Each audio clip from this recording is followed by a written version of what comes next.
Hello दोस्तों, आज की हमारी हेडिंग है फिजिकल एंड केमिकल चेंजेस, जो कि आपके लिए काफी आसान है। इसमें बहुत ज्यादा आपको कंफ्यूज होने की जरूरत नहीं है। हम कुछ एग्जांपल से इसको इजीली अंडरस्टैंड करते हैं और समझने की कोशिश करते हैं। दोस्तों, चेंजेस आप बहुत पहले से जानते हैं। चेंजेस को मुझे बहुत ज्यादा बताने की जरूरत नहीं है। चेंजेस का मतलब क्या होता है दोस्तों? बदलाव। चेंजेस का मतलब क्या होता है दोस्तों? यहाँ पे लिख लेते हैं। चेंजेस का मतलब होता है बदलाव।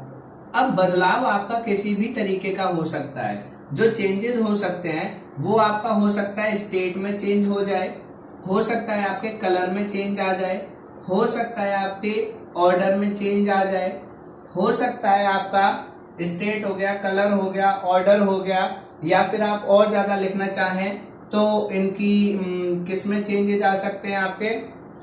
मेल्टिंग पॉइंट, ठीक है। उसके बाद आप इसमें लिखना चाहें तो इनकी रिजिडिटी। तो ये बहुत सारे पॉइंट हैं। मतलब अभी मैं बताता हूं कहना क्या चाहता हूं। चेंजेस बता रहा हूं। चेंजेस का मतलब दोस्तों क्या होता है? किसी भी चीज में बदलाव आना। सपोज आपने पहले क्या लिया, मैं बहुत सिंपल से एग्जांपल से आपको लेकर समझाने की कोशिश करता हूं। सपोज आपने कोई भी सब्सटेंस लिया। सपोज हम ब्रेड की बात करते हैं जो आप खाते हैं, या रोटी जो आप खाते हैं। ब्रेड या रोटी आपने ली, उसको आपने कलर को देखा, ठीक है, और उसको आपने क्या करा, 1 या 2 दिन के लिए कहीं पे रख दिया। तो आप क्या देखते हैं, उसका कलर थोड़ा थोड़ा, उसके ऊपर फंगस सी जमने लगती है, उसमें क्या आने लगते हैं, चेंजेस आने लगते हैं। या फिर मैं और ज्यादा सिंपल बात करूं कि आपके व्हाइट कलर के जो क्लोथ्स होते हैं, कपड़े होते हैं, जब आप उनपे नील लगाते हैं, ठीक है, नील के अंदर उनको डुबोते हैं, तो उसमें कलर क्या क्या आ जाता है दोस्तों? चेंज आ जाता है। या उससे भी सिंपल, सबसे सिंपल एग्जांपल है वाटर। वाटर में आप कई तरीके के चेंजेस देखते हैं कि वाटर आपका जनरली आपको लिक्विड फॉर्म में है, जैसा मेरे पास है।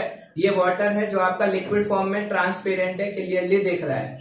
इसी पानी को अगर मैं फ्रीजर के अंदर रख दूं तो यही आपकी स्टेट में क्या आ जाएगा? चेंजेस। यही वाटर आपका क्या हो जाएगा दोस्तों? सॉलिड स्टेट में आ जाएगा। और अगर इसी वाटर को मैं हीट कर दूं तो ये किस में कन्वर्ट हो जाएगा? गैसियस स्टेट में या वाटर वेपर में। तो आपने देखा कि यहाँ पे स्टेट में चेंजेस आते हैं। और इसके और एग्जाम्पल अगर मैं उठाऊं या आपको बताऊं तो आपका कपूर।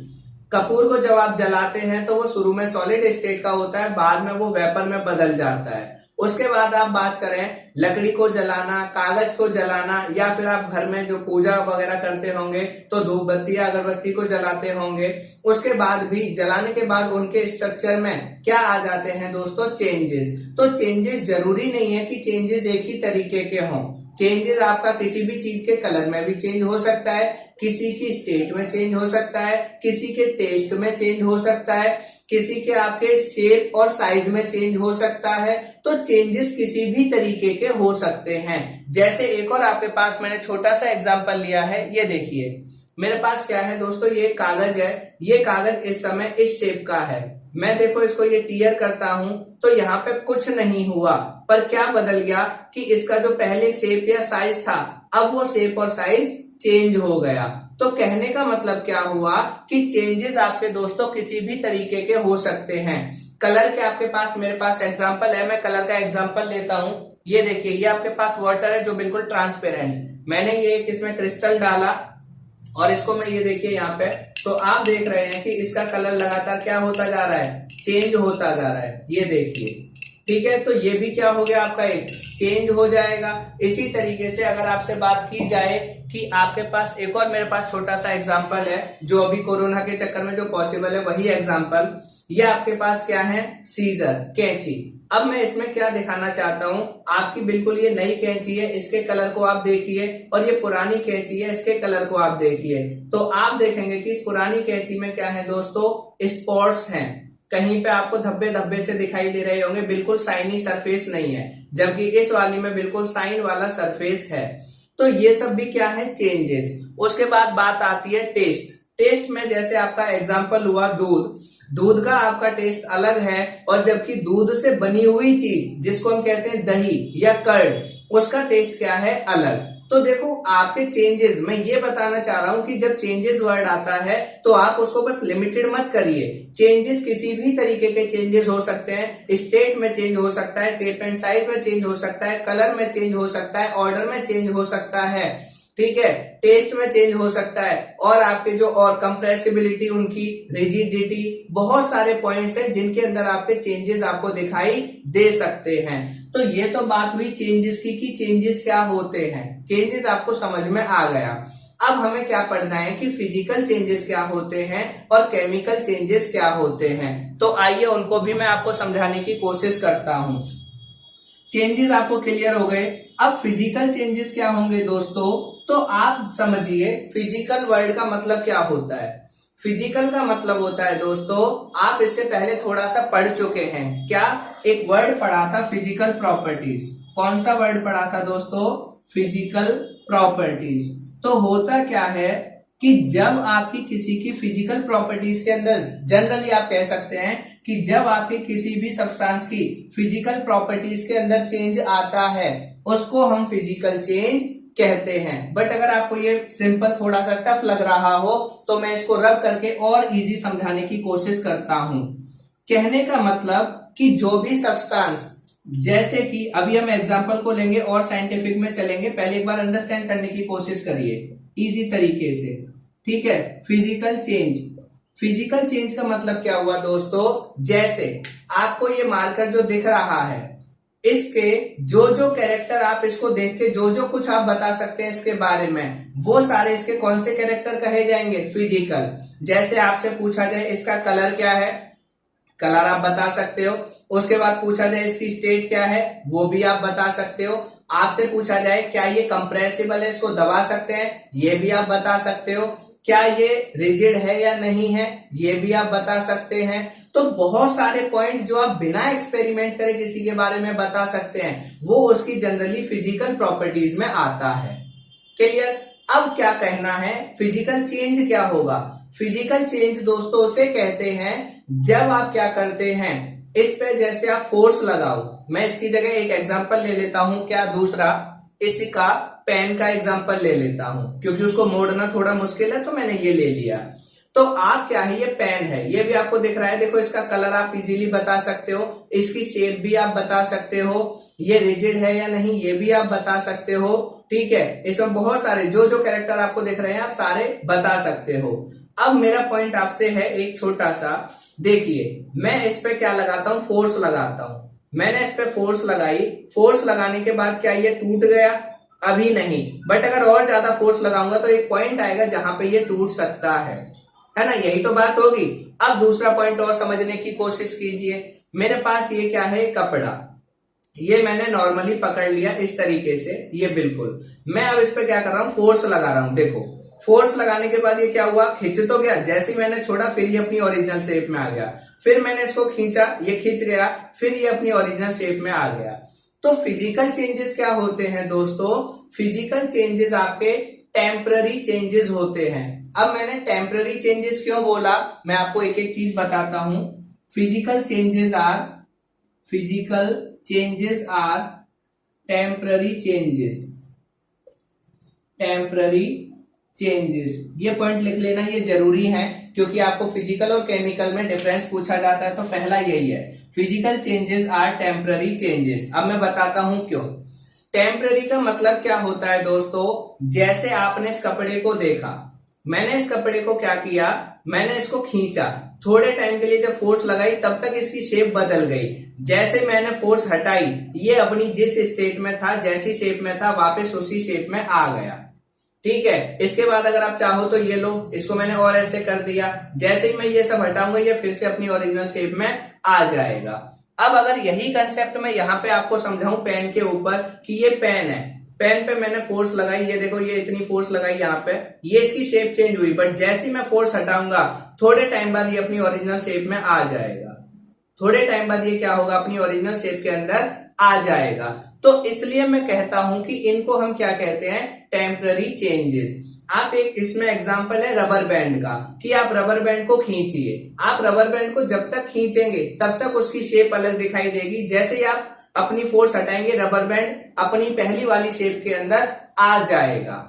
तो आपके ऐसे चेंजेस जो आपके बहुत थोड़े टाइम के लिए होते हैं, जैसे ही आप जिसकी वजह से उनमें चेंजेस आए हैं, जैसे ही वो चीज आप हटाएंगे वो वापस अपनी उसी चीज में आ जाएगा, तो उसको हम क्या कहेंगे, टेम्पररी चेंजेस। ऐसा आप किसी भी केस में अप्लाई कर सकते हैं। जैसे ये आपकी कैंची है, ये बिल्कुल ऐसी है, इसको मैंने क्या किया, फोर्स अप्लाई किया, ये ऐसी हो गई। जैसे ये फोर्स यहां से हटाऊंगा ये फिर अपनी ओरिजिनल शेप में आ जाएगी। तो फिजिकल चेंजेस क्या हुए, पहला point, physical changes are temporary. क्यों? क्योंकि ये बहुत छोटे टाइम के लिए चेंजेस होते हैं, ये परमानेंटली चेंजेस नहीं होते, ये शॉर्ट पीरियड ऑफ टाइम के लिए चेंजेस दिखाई देते हैं, इसलिए इनको हम क्या कहते हैं, टेम्पररी चेंजेस कहते हैं। पहला पॉइंट क्लियर हो गया। अब आता है इसमें दूसरा पॉइंट कि आपके फिजिकल चेंजेस जो होते हैं, टेम्पररी चेंजेस के बाद in physical changes no new substance will form, no new substance will form। ठीक है, कहने का मतलब क्या हुआ कि फिजिकल चेंजेस के अंदर कोई भी नया सब्सटेंस नहीं बनता, फिजिकल चेंजेस के अंदर कोई भी नया सब्सटेंस नहीं बनता। मतलब क्या हुआ दोस्तों, ये समझिए। मतलब ये हुआ कि मेरे पास ये कागज है, मैंने इस कागज को क्या किया, ये फाड़ा यहां से, ये आपके सामने ही है। क्या इस कागज में कोई नया सब्सटेंस बना? भाई पहले भी ये कागज था और अब भी ये क्या है, कागज ही है, हाँ या ना। अब मैं आपको दूसरा एग्जांपल लेके दिखाता हूं। मेरे पास ये छोटा सा वेस्ट पड़ा हुआ टुकड़ा है घर में, क्योंकि अभी लॉकडाउन की कंडीशन आपको पता ही है। अब मैं इसको करके दिखाता हूं, ये देखिए, अगर ये हो पाता है पॉसिबल। तो यहां पे मैंने ये क्या किया, ये मैंने इसको कट किया आपके सामने। अब देखो मैंने इसको ये कट किया, क्या कट करने से इसके कैरेक्टर बदल गए?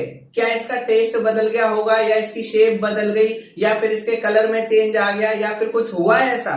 कुछ भी नहीं भाई, पहले ये बड़ा था, अब आपने इसके छोटे 2 टुकड़े कर दिए, बस यही तो पॉइंट है। तो आपका ये क्या है, इस चेंज को, क्या इसमें कोई नया सब्सटेंस बना? दूसरी बात, चलिए मैं आपकी बात करता हूं, इसको मैं क्या करता हूं, इसकी जगह ये आपने लिया, इसको मैंने ये खींचा, तो क्या इसमें कोई नया सब्सटेंस बन गया खींचने से? नहीं, कोई भी नया सब्सटेंस नहीं बना।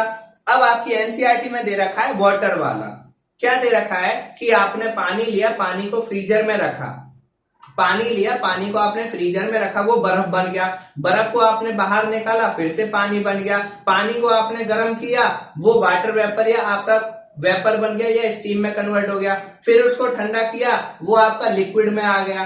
तो आपको क्या है कि आपका जो वाटर कन्वर्ट हो रहा है, अब इसको समझना, ये बहुत जरूरी पॉइंट है। ठीक है, वाटर वाला ये पॉइंट आप लिख लीजिए, मैं और बताता हूं। तो यहां पे क्या हुआ, फिजिकल चेंजेस में 2 प्रॉपर्टीज आपने पढ़ी। पहला, physical changes are temporary changes, ये बहुत छोटे टाइम के लिए होते हैं, इसलिए इसको मैं टेम्पररी चेंजेस बोलता हूं।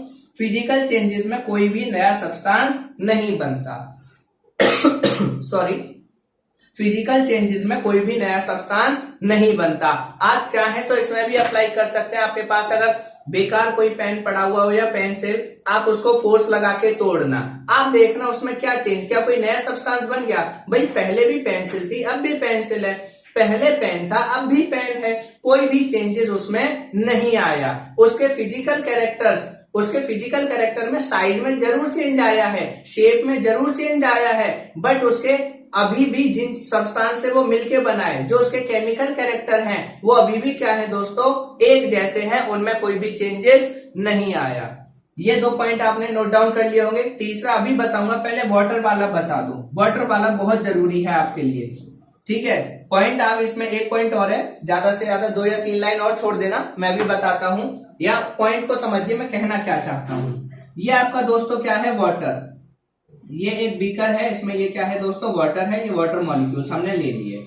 दूसरे वाले में आपने वाटर की क्या है, आइस फॉर्म को ले लिया, ये आपकी आइस है। ठीक है, ये आपकी क्या है दोस्तों, यहाँ पे आइस। तीसरे वाले में आपने वाटर को क्या किया, हीट किया, और ये क्या हो गया, वेपर में बदल गया। ये किस में बदल गया, वेपर्स में। ये आपका किसकी फॉर्म में है, सिंपल वाटर, लिक्विड की फॉर्म में, यहाँ पे आइस की फॉर्म में, और यहाँ पे क्या है दोस्तों, वाटर वेपर। अब ये आपको, क्योंकि मैं यहाँ एक्सपेरिमेंट करके नहीं दिखा सकता, आप घर पे कर सकते हैं। अब देखिए, अब आपको लगेगा कि लिक्विड में वाटर एक अलग, जो आपको यहाँ पे मैंने इसमें वो मिलाया था, देखिए उसकी वजह से ये कलर आ गया है। बाकी आपको पॉइंट क्या है, ये वाटर अभी भी लिक्विड स्टेट में है। आइस आपने देखी है, वेपर जब आप हीट करते हो तो जो बनती है। अब कई लोग क्या समझते हैं, जो कंफ्यूजन होता है कि आपका यहाँ पे तो स्टेट चेंज हो रही है, पहले ये लिक्विड में था, अब ये सॉलिड में हो गया, अब ये गैस में हो गया, तो इसका मतलब वाटर की स्टेट चेंज हो रही है। तो आंसर क्या होना चाहिए आपका कि वाटर की जो स्टेट चेंज होती है वो आपकी केमिकल चेंज ना, आंसर है physical change. Inter conversion of state, एक पॉइंट लिखा हुआ है एनसीईआरटी में, क्या, inter conversion of state is always, inter conversion of state is always known as physical change.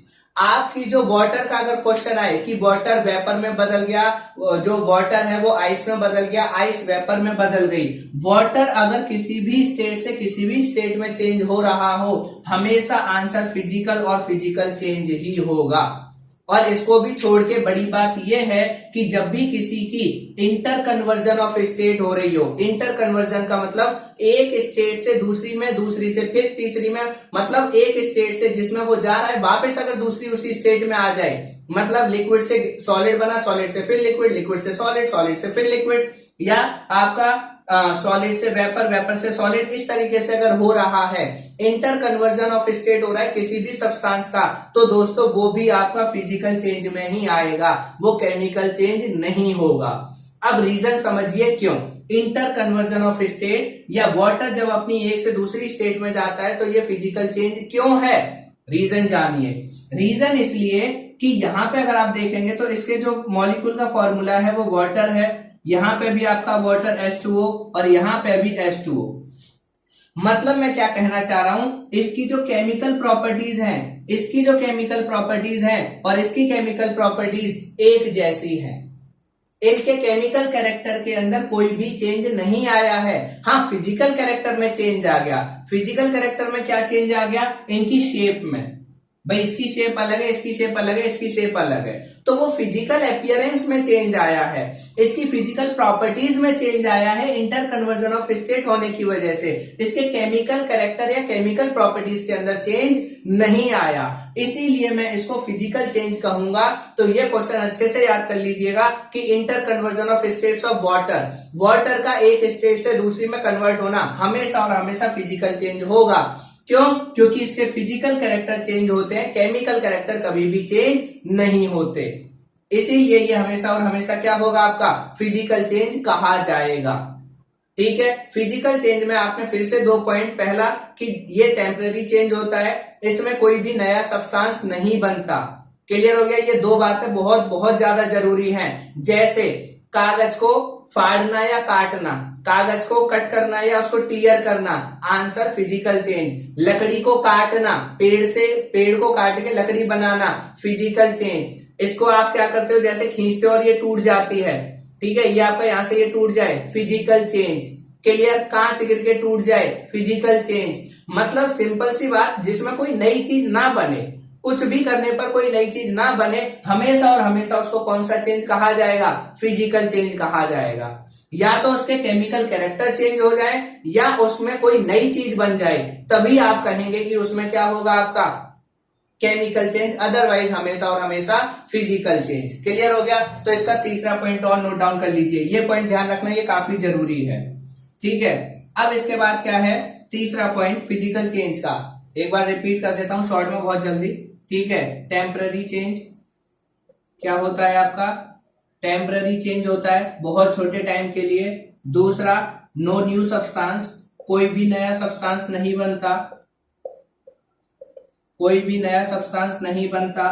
तीसरा, only physical properties will change, only physical properties will change. इसमें सिर्फ और सिर्फ फिजिकल प्रॉपर्टीज में चेंज आता है, जैसे शेप, साइज, कलर, इस तरीके के चेंजेस आते हैं, बाकी केमिकली कोई भी चेंजेस इसमें नहीं आता। चौथा पॉइंट जो आप लिखना चाहो, ठीक है, टेम्पररी चेंज होता है, कोई भी नया सब्सटेंस नहीं बनता, खाली फिजिकल प्रॉपर्टीज में चेंज आता है। और इसमें ना तो कभी एनर्जी, इसमें आपको बहुत ज्यादा एनर्जी देने की ना तो जरूरत पड़ती है और ना ही इसमें एनर्जी प्रोड्यूस होती है। No absorption of energy, no absorption of energy and no evolution of energy, no evolution of energy. Clear? ना तो इसमें जैसे अगर आपको इसकी स्टेट चेंज करनी है तो आपने इसको ना तो गर्म किया ना कुछ किया, सिंपली थोड़ी सी मैकेनिकल फोर्स लगाई, काम कंप्लीट हो गया। तो इसमें आपको ना तो बहुत ज्यादा एनर्जी की जरूरत पड़ती है और जब कभी फिजिकल चेंज होता है ना ही उसमें बहुत ज्यादा एनर्जी लिबरेट होगी या प्रोड्यूस होगी।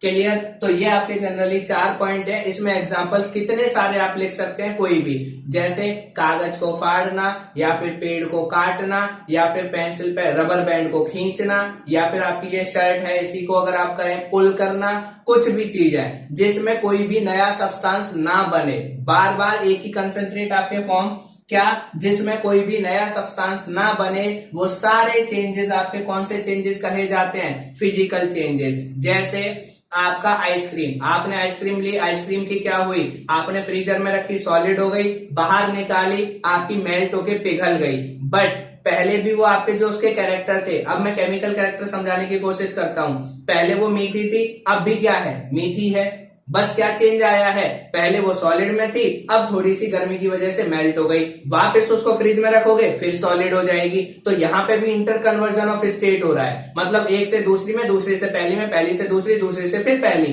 जब ऐसी प्रोसेस हो तब उसको आप केमिकल चेंज, तब उसको आप हमेशा और हमेशा फिजिकल चेंज बोलेंगे, केमिकल चेंज नहीं बोलेंगे। क्लियर हो गया पॉइंट? फिर भी किसी को कोई डाउट हो तो बताना, मैं उसको एक्सप्लेन करूंगा। अब चलते हैं केमिकल चेंज पे।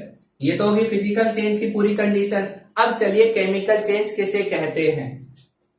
ठीक है दोस्तों, ये थोड़े से पॉइंट आपके लिए नए जरूर हैं पर मजा आएगा, सीखेंगे। प्रैक्टिकली बहुत अच्छा रहता है बट अभी मेरे पास कुछ लिमिटेड रिसोर्सेज है इसलिए मैं नहीं कर सकता। तो केमिकल चेंज और पढ़ते हैं। देखिए केमिकल चेंज क्या है। केमिकल चेंजेस क्या होते हैं दोस्तों? फिजिकल में तो आपको पता चल गया, दो ही बातें मेजरली याद रखना कि फिजिकल चेंजेस बहुत कम टाइम के लिए होते हैं और इसमें कोई भी नया सब्सटेंस नहीं बनता। तीसरा इसका एग्जाम्पल, बाकी आपकी मर्जी है, ऐसे बहुत सारे पॉइंट है, ये वाला और कर लेना ज्यादा से ज्यादा कि फिजिकल चेंजेस में खाली फिजिकल प्रॉपर्टीज में चेंज होता है, जैसे शेप, साइज, कलर, ऑर्डर, ठीक है, मतलब स्मेल, इन सब में चेंजेस आपको दिखाई देते हैं, कोई नई चीज नहीं बनेगी। बस क्लियर हो गई बात। अब केमिकल चेंजेस, केमिकल चेंजेस की अगर मैं बात करूं तो केमिकल चेंजेस में क्या होगा, ये आपका परमानेंटली चेंजेस होता है। कैसे चेंजेस होते हैं केमिकल चेंज आपके? Permanent changes. परमानेंट चेंजेस मतलब एक बार जो चीज जिसमें बदल गई हमेशा के लिए वही बन जाएगी। कहने का मतलब कि जब आप पेड़ को काट के लकड़ी बनाएंगे वो तो होगा फिजिकल चेंज, बट अगर आपने लकड़ी को जला दिया, अगर आपने लकड़ी को जला दिया तो वो बन जाएगा केमिकल चेंज। क्यों? देखिए, क्योंकि आपने क्या किया, आपके पास मैं लिख रहा हूं ये ट्री को आपने कट किया, ट्री को क्या किया? कट, तो ये किस में बदल गया? लकड़ी में। ट्री के जो कैरेक्टर, मतलब उसमें जो वुड के जो कैरेक्टर थे वही कैरेक्टर यहां पे हैं, बट आपने वुड को क्या करा? बर्न कर दिया, जला दिया, तो ये बन गई ऐश या राख में। अब जो आपकी लकड़ी की राख है जिसको कोयला कहेंगे, राख या कोयला और लकड़ी, इनमें बहुत ज्यादा डिफरेंस है। इसमें आप राख से फिर लकड़ी नहीं बना सकते, राख से लकड़ी नहीं बना सकते। क्लियर? तो इसमें क्या होता है, हमेशा अगर मैं बात करूं, इसमें आपका क्या होता है, हमेशा एक नया सब्सटेंस बनता है, बट उसको अभी आप छोड़ो, अभी वो अगला पॉइंट है। अभी क्या है? Permanent change. परमानेंट चेंज का मतलब आपके सामने क्या है, मैं एक छोटी सी एक्टिविटी करता हूं, आप भी कर सकते हैं घर पे। मेरे पास सपोज ये कागज है, ठीक है, मैं इस कागज को आपके सामने जलाने की कोशिश करूंगा, ये रहा। इस कागज को आप क्या करेंगे, वैसे तो आप सबने घर पे किया होगा, इसमें कोई खास बात नहीं है, किसी भी चीज को जलाना, नॉट ओनली कागज, ये आपका है, इसको आप क्या करते हैं दोस्तों, जलाते हैं। ठीक है, ये जब आप जलाएंगे तो जलाने के बाद आपका क्या होगा, आपको इसकी राख मिलेगी। ठीक है, ये देखिए यहाँ पे आपको क्या मिलेगी, ये इसकी राख वगैरह मिलेगी। तो ये जो आपको ये राख मिलेगी, क्या आप इस राख से, सॉरी, ठीक है, अब ये जितना हिस्सा ये जल गया है, तो क्या इस हिस्से से वापस आप ये कागज बना सकते हैं? तो आंसर होगा नहीं। बिल्कुल इसी तरीके से जब ये आपका लकड़ी जला के आपने राख बना दी, क्या इस राख से वापस आप लकड़ी बना सकते हैं? आंसर होगा नहीं। तो सिंपल सी बात कि आपका जब भी आप किसी चीज को जलाएंगे, रटना नहीं, सिंपल, जब भी आप किसी चीज को जलाएंगे क्या वापस पहले वाली चीज बना सकते हैं? अब बस जहां भी ये क्वेश्चन पूछा हो वहां ये पूछ लेना अपने आप से, क्या वापस मैं इस चीज से वही ओरिजिनल वाली चीज बना सकता हूं? आंसर होगा नहीं। अगर नहीं बना सकते, इसका मतलब वो आपकी एक बार उसमें जो चेंज हो गया वो अब हमेशा के लिए हो गया, उसको आप बदल नहीं सकते। उसी को हम कहते हैं आपका परमानेंटेड चेंज। उसी को हम क्या कहते हैं दोस्तों? Permanent change. क्लियर हो गया? तो केमिकल चेंजेस हमेशा और हमेशा कैसे होते हैं? आपके परमानेंटेड चेंज होते हैं। अब यहाँ पे दूसरा पॉइंट, अब यहाँ पे क्या है दूसरा, इसमें आप एक और एग्जांपल समझ सकते हैं। जैसे आपका दूध है, दूध को आपने दही में बदल दिया, क्या दही से आप वापस दूध बना सकते हैं? या आपने दूध से मक्खन को अलग निकाल लिया, क्या मक्खन से वापस आप दूध बना देंगे? नहीं। तो जहां भी आप वापस, जैसे आपने क्या किया, सब्जी बनाई, ठीक है, सब्जी बनाई, रोटी बनाई, डेली बेसिस के एग्जांपल, रोटी आपने बना ली, क्या रोटी से वापस आटा बना सकते हो? या आटे से वापस गेहूं बना सकते हो? या फिर आपका सब्जी जो बनाई, सब्जी में से जो आपने मसाले डाले थे उनको अलग निकाल दो, टमाटर अलग निकाल दो, धनिया अलग निकाल दो, आलू अलग निकाल दो, क्या कर सकते हो? नहीं। मतलब जब एक बार जो चीज बन गई अब उसको आप दोबारा चेंज नहीं कर सकते, वो जो बन गई है वही रहेगी। मतलब परमानेंट चेंज, हमेशा के लिए वो चेंज हो गया, अब वो आप बदल नहीं सकते, वापस आप ओरिजिनल चीज नहीं बना सकते। हमेशा और हमेशा वो क्या होगा?